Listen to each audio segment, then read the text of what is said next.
This podcast is brought to you by Most Valuable Podcasts, leading the league in podcasting entertainment.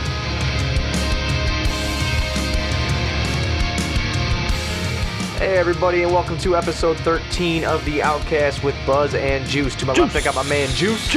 Oh, got two of them in a row this week. I am your man Buzz, and we're back with episode 13. Pretty awesome stuff here. 13 episodes in, we'll be talking Bulls, our MLB roundup, be talking Bears, you know, the whole nine. But a couple things to start off the show. If you are watching on YouTube, be sure to like, comment, and subscribe on this video on the Most Valuable Podcast YouTube channel. If you're listening to us on iTunes, which we should be there this week, hopefully. Yeah. We should be there this week, hopefully. Not anybody's fault. It took a while. It took a minute. We had some unfortunate things happen when we started the podcast. Thanks to Ricky and Mark for really pulling us through there. I know it was a little frustrating for everybody involved, especially our viewers who would really like to just listen to us in the car. Yeah, absolutely. That's what I've been hoping for a while here. So we're next week. Yeah, we should be within the coming weeks here, finally be on iTunes. But if you are listening to us on iTunes, be sure to drop a 5-star rating and a comment down below on why you chose to listen to us, recommending us out to everybody. If you are on Twitter, follow us at MVP Buzzweed, at MVP Juiceman. The Juice Man. And, ask us questions on whatever you want. We're usually really good at answering. If you'd like to donate and get yourself on the show or earn yourself some cool prizes, you can go to patreon.com/mostvaluablepodcasts. You could do that.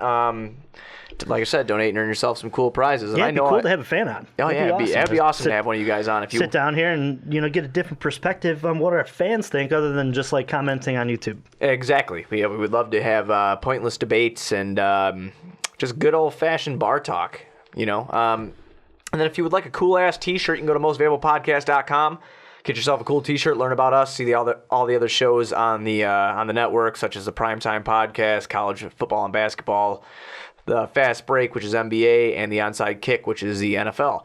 You guys can check all that out. But for here, you're on the show that covers Chicago sports and whatever's hot and going down. So kicking it off this week, we're going to start off with Bulls talk. We're going to hit the Adrian Wojnarowski mock draft that he did. Terrible, wasn't it? It was not good. Very kind of funny, though. Yeah, it was not good. We talked on the last podcast with Keith Goose, Bull Scripted. Make sure you guys are giving him a follow. We have planned together to go to the NBA draft party. Me and Buzz will be at Joe's on Weed Street. Come up and introduce yourself. Say you enjoy listening to us. We'd love to have conversations face to face. It should be us. It should be me and Juice, Goose, which is at Bull Scripted. Follow him on Twitter, and hopefully, which I'm pretty sure, a future guest who will be coming on the show. We just got to figure out the date. It will be C Red Fred at CBE Fred. Will be at the draft party, and we'll be on the Outcast here eventually, so we're very excited to announce that. You can hear C-Red Fred quite often on ESPN 1000 with Waddle and Sylvie. Yeah, it's going to be a lot of fun. I know we've planned to dip out of our day jobs a little earlier. It should be a good time. We're going to sit down and kind of go into this NBA mock draft here. It was funny, and like I said in the last podcast, we were talking based on ESPN and how funny ESPN was. Well, they kind of threw us another bone. So you know us, we're just going to keep going. We're going to dive in. We don't care who we piss off along the way. We're going to have fun with this. I thought that this mock draft was hysterical. What was your initial thoughts on it? My initial thoughts on it as a Bulls fan standpoint was Woj putting Trey Young to us. Yeah, it's pretty terrible. Yeah, it's not a good idea. It is just not a good idea. And you know what? I wouldn't be surprised because everybody keeps saying that he fits Fred Hoiberg's mold. And, of that point guard that can kind of step back, hit the three, fast-paced. But when you watch Trey Young in college, it was a lot of iso ball, dribbling back and forth, step back three. It's not going to work. He's not big enough to do it in the NBA. Yeah, I know that everybody's going to say, well, Steph Curry. No, Steph Curry is more of an athletic freak than Trey Young is. Yeah, actually, and this is kind of showed throughout the playoffs, too. Steph being able to get to the rim and really kind of create off the dribble. I think it's hard to compare the two based on... Well, people love to compare them because they're chuckers. But this is what the NBA is now, though. They're all looking for the next Steph Curry. Everybody just needs to take a step back and realize that Steph Curry is a freak. He's probably one of the best three-point shooters we've seen ever. Also, very underrated when it comes to his handles. I really put him in the top 5 when it comes to creating off the dribble. And he is sneaky good at getting to the rim and finishing at the rim. His first step is so deceiving. Right. Because you don't know what he's going to do. You really have to, a shooter like that, you really have to respect the 3. And when you come up on him, he's got that quick first step. So he's creating. I think with the Warriors, we saw his first step and them really getting into their offense, because 5 and 4, the games that they didn't fare so well in, I thought they were more ISO, really kind of played into the Warriors' hand, or the Rockets' hands. My mistake on that. They didn't really get to play in Warrior ball until 6 and 7, and obviously we showed in the third quarter they kind of ran away with it. I just think the NBA made it interesting because that was just crazy. That was craziness. It's a good series. Yeah, I'm glad that both, like Keith was saying on our last, we were able to get 2 Game 7s. Right. I thought that was awesome. Right. And they were both entertaining Game 7s. Right. But yeah, going into it, Trae Young is just not going to be the pick for the Bulls unless they're taking him to trade him, because obviously we've heard from the Knicks that they're enamored with this guy. And if they're going to move back, and if, let's say, hypothetically, this mock draft that has Michael Porter Jr. going 15th is not right, and he goes in the top 5, the Bulls should look at maybe picking and trading and moving back. There's something that leads me to believe here that, Woj is usually right on. And I'm not saying with mock drafts, because, those are just mock drafts, and, you guys know my feelings on mock drafts in the beginning. But Woj is usually correct. He's like the Adam Schefter of the NBA.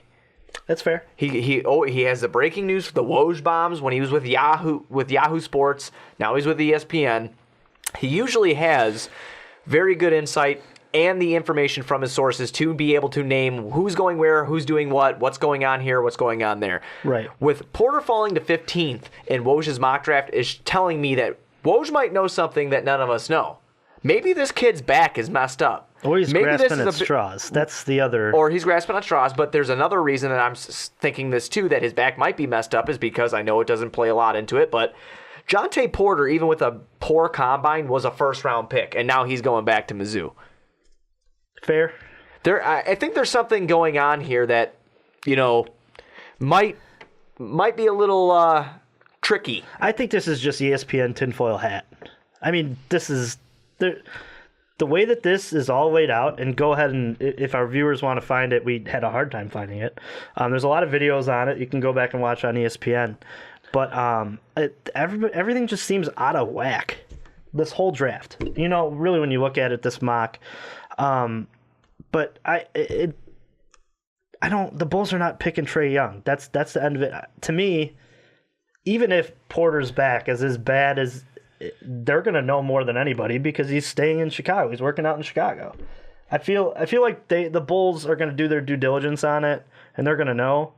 And I feel like maybe his back to everybody else is a problem, but the Bulls need to draft on potential, and if he's still there at 7, how do you pass on it? Unless his back, he's done. You know what I mean? Listen, we were out with Keith last week.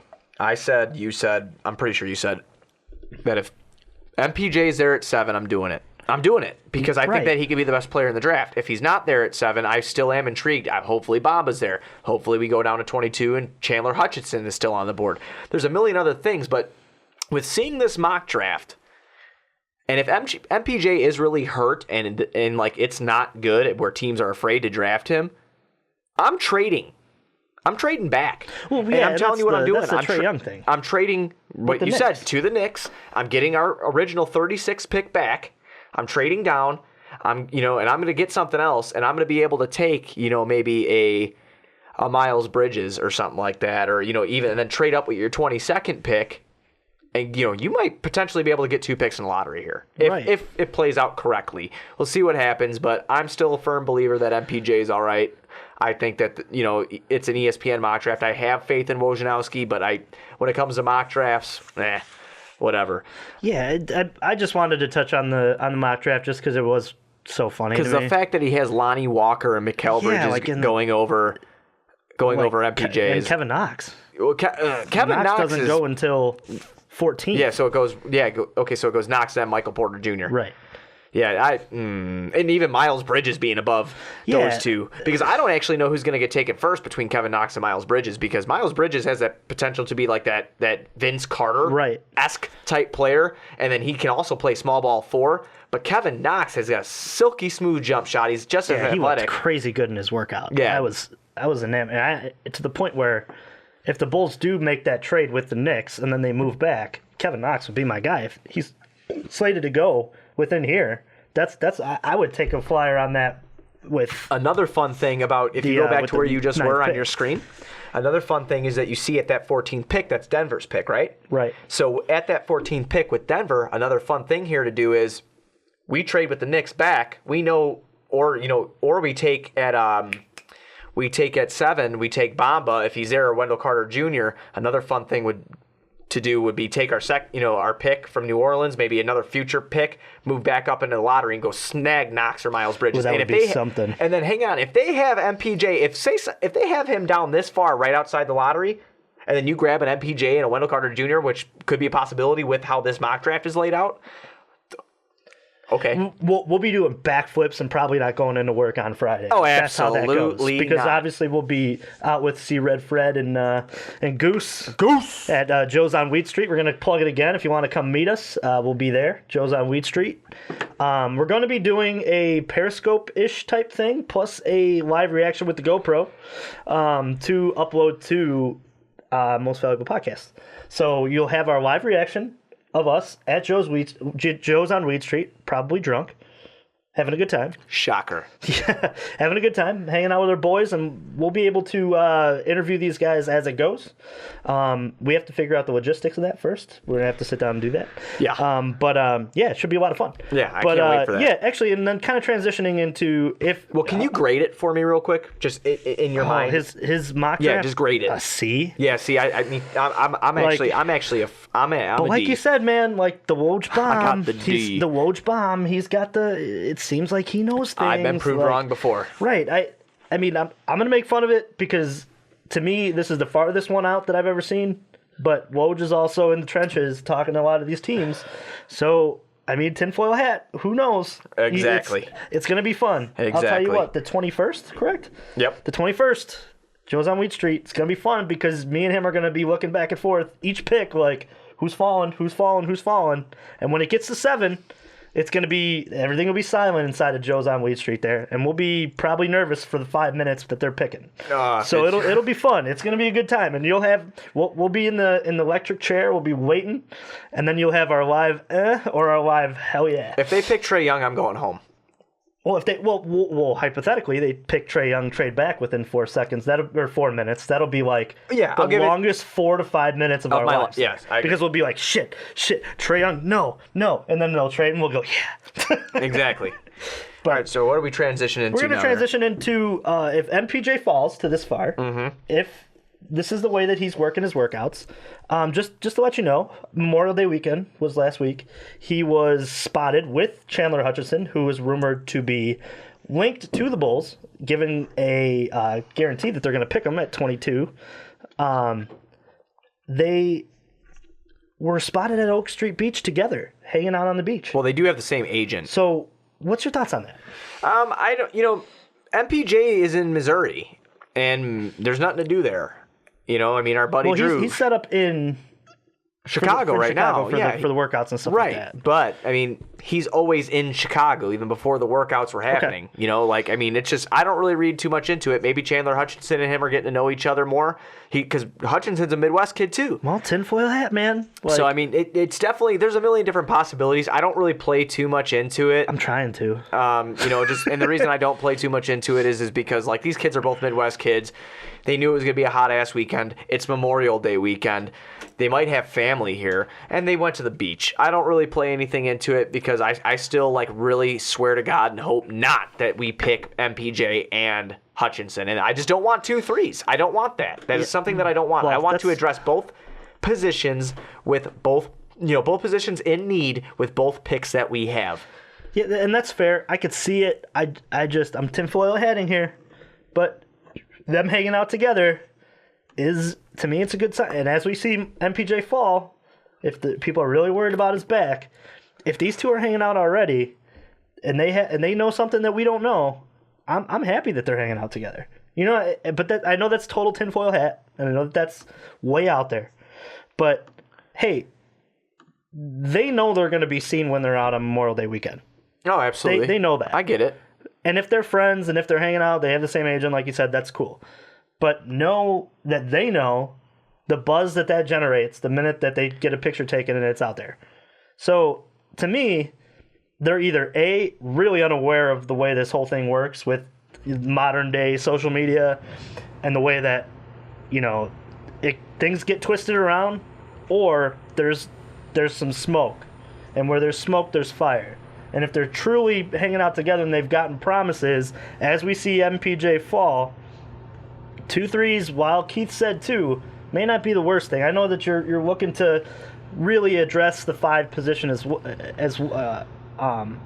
also, but it's tough because I do like both those players, and if you told me tomorrow that that's both their picks, I'd be okay with it because I think they're both going to contribute in the NBA. I think they both can contribute in the NBA too, but I want to make sure that I'm addressing the positions I need with 2 first-round picks and taking the chance to have those 2 because, I mean, so MPJ doesn't work out or Hutchinson doesn't work out. It's like, okay, well, you know, we don't know what we could have had with one of those elite top big prospects. No, and that's something that kind of But a irritates lot of this, me. too, is dictated on, obviously, A, when Wendell Carter and Bamba go in the draft as well. Because one could say right here and now that if hypothetically, you know, the Bulls do take a Bamba or a Wendell Carter Jr.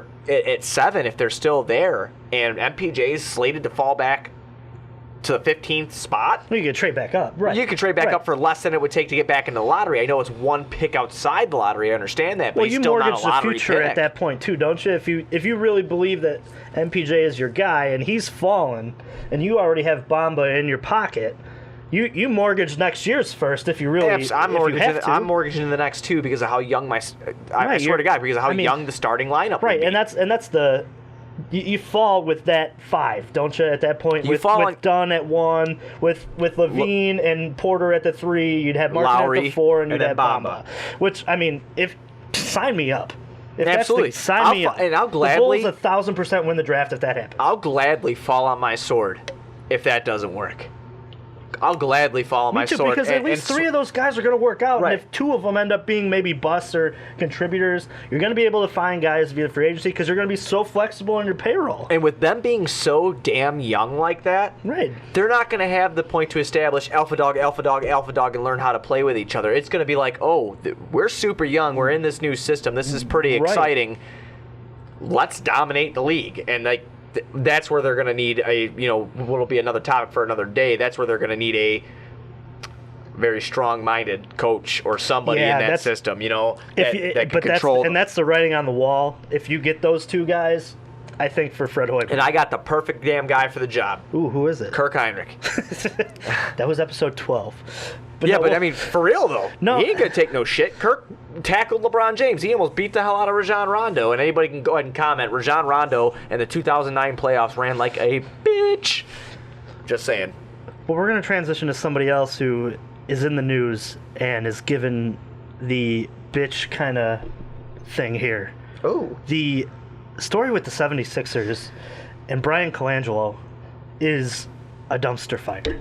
I don't even know where to start with it with the 5 burner accounts, but I do want to laugh that Joel Embiid went to the burner accounts last night, and the only reason I know this is because I went into his likes, because you can go into the likes on Twitter and see. Did he like them all? Oh, he liked everyone that had to do with him. That is hysterical. He liked everyone that had to do with him. He is such a troll, and he, low-key, is hysterical. He's literally trolling a troll. Right. How do you troll a troll? It's like Inception. It's like a troll within a troll. It's a troll within a fucking troll. I don't understand. It's fantastic. And then it comes back with his wife's phone number ending with a 9-1, and then all those accounts were ending with a 9-1. Do you fire him? You have to, don't you? Do I fire him for talking shit about his own players? I can't fire him for what his wife did. That makes me feel bad. Yeah, but that's... Dude... But if his wife didn't do it... Hey, you're innocent until proven guilty, homie. Yeah, but... And what if he... You have a great marriage. Me? It's horrible. Is there anything... is there anything, that you keep from her that would be like that? You know what I mean? And is she really tweeting things like that? No. That's not her. come on now. Well, Jamie, okay, so hang on. With my wife, Jamie likes sports, but Jamie likes sports in a way where, like, if I'm watching it, she doesn't mind. And like, now that she knows that me and you are doing like this whole thing, so we have to be watching. We want to be serious. We want to be intelligent about what we're talking about. But if people were attacking me, you know what I'm saying? Like, I think that Jamie might hop on there, but not on a burner account. Jamie's got enough balls to be like, hey, you know, you're an asshole or something like that. But when it comes to this, where I tend to actually agree with you here is Brian Colangelo, he was never attacked. No. He was on a burner account attacking the players that he thought didn't deserve whatever he thought they deserved. Essentially himself. I mean, you're well, I mean, he was appointed by the league because Sam Hinkie. Right. You know what I'm saying? But if he did... They're a dumpster fire over there. Right. You don't know where to go. But if he did... If he really did, you know, do this off his wife's account or whatever, off his wife's phone or whatever, like, yeah, he should be fired. And it just makes him look really stupid for all the shit that they talked about Embiid, and for him to come out and be probably the all NBA teams came out. He was on it, wasn't he? Yes. And then he was an all-star this year. See, the whole story is very interesting to me. The fact that he's on a burner account, or he's got these burner accounts and he's tweeting about all these players, and that now it links to his wife. But the one thing that everybody, to me, is missing out of this whole story is who leaked this. Because this was brought to a station. It was brought to the Ringer. To Ringer. To put up an article together and with a anonymous Twitter source. Well, as far as I know from what I've read, it was somebody from the Ringer who's done this kind of crazy research. I mean, but do you know how much time that takes? Yeah, but there has to be something else. Along the line, there is always somebody who gives you a poke in the back and says, hey, you should look at this. Well, absolutely, but I mean... But think about, like, okay, so now I'm going to go full Kyle tinfoil hat moment here with what's going on in the league. The 76ers were favored to get who this offseason? LeBron James. Who was just bounced from the playoffs? The 76ers. Well, against Golden State. Who's bounced? Oh, Houston. Houston has been mad looking for LeBron James. They want LeBron. They got CP3 that just came out.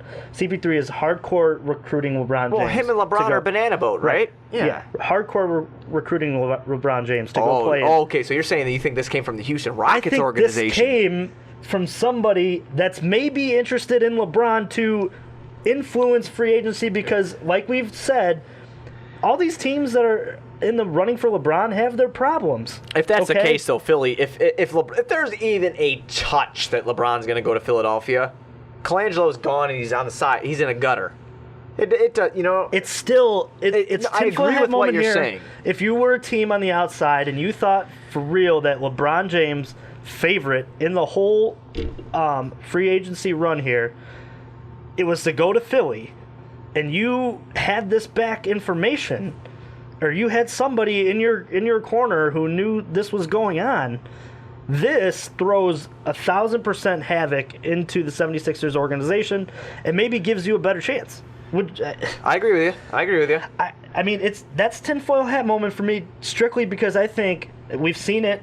LeBron James has gone to the last 8 finals from the East. If the 76ers add LeBron James, they become the favorite, and there's nobody else to really kind of... I mean, obviously Boston if they're healthy, but... Boston will give any team, when they're healthy, a run for their money. Right, but if you got LeBron James and you got Joel Embiid and you think that Ben Simmons can improve his game, and you got 2 guys like that who are unselfish, who could, get to the hole at will. Obviously, we've talked a lot about Ben Simmons being, maybe the next kind of superstar in this league to kind of take over. If you got those 2 guys... A, it's a great learning point for Ben Simmons. He's going to be able to learn from the best on a body type that he's very close to. B, you have a guy who is talked about with Michael Jordan. Possibly being the greatest of all time, right. That kind of completes your team. As much as I don't like it, you can't deny it. I hate him too, but... I hate his ass too. I went tinfoil hat there, and it just happened so quickly. I'm going to need during you... a very... a very important time, I'm just going to need you to save your energy. Why? Because I cannot wait for baseball segment. So, I'm going to need you to save your energy on that. No, I was just kind of thinking about this, and everybody's missing the point that this was dropped by an anonymous Twitter follower, or Twitter handle, and everybody's like, nobody's thinking, where did this come from? But kudos to whoever did it, because God That's damn. a lot of research. They matched up the punctuation. Like, I want to do about it. I want to do the this for a punctuation. living, and I know you do too. Right. Not that bad. No, that's a lot of work, dude. But getting back to one more thing I wanted to bring up. I cannot remember who asked it on one of our videos. I try to like comment back to all you guys, both Juice and I. We both do. Yeah, we've been really busy. Yeah, but I did get the Bulls video. I was able to do that. I haven't got to do those Sox or the Bears yet. But excuse me. I did want to address the Luka Doncic thing real quick to whoever asked me that question. It's not going to be long, but no, I don't want to trade up for Luka Doncic. No, and the reason why now, if he's there and my favorites are gone, sure. We'll see what happens. Take a flyer on him. He could be an elite talent, no doubt about it. I keep doing that for. But anyway, I don't know. Whatever. But anyway, Luka Doncic, I wouldn't package up our picks just to go trade up for him. I do not think it's worth it. And that's it's going to take a lot to get up there too. And realistically, the 7th and 22nd in a player is too much to go up there for a Euro in my mind, because we have not just a Euro, but any player. But that's my opinion on that. Luka Doncic would look cool next to Lowry for sure. Look cool next to Chris Dunn, because he can hit the three. Dunn can penetrate. I just don't think that we need another ball handling guy like that who we're not sure what his athleticism is. The reason that I know that you could say the same thing about MPJ. We're not sure, but MPJ in high school, just showed a lot. And I know Doncic played against real hard talent in the Euro League. I respect that. I'm not sold on Luka Doncic's game. Yeah, I just don't want to give up the assets they're going to move up. To even just to get there. Now, like I said, if he's there, no, I'd take him. I'd take him, but I don't want to move up for him.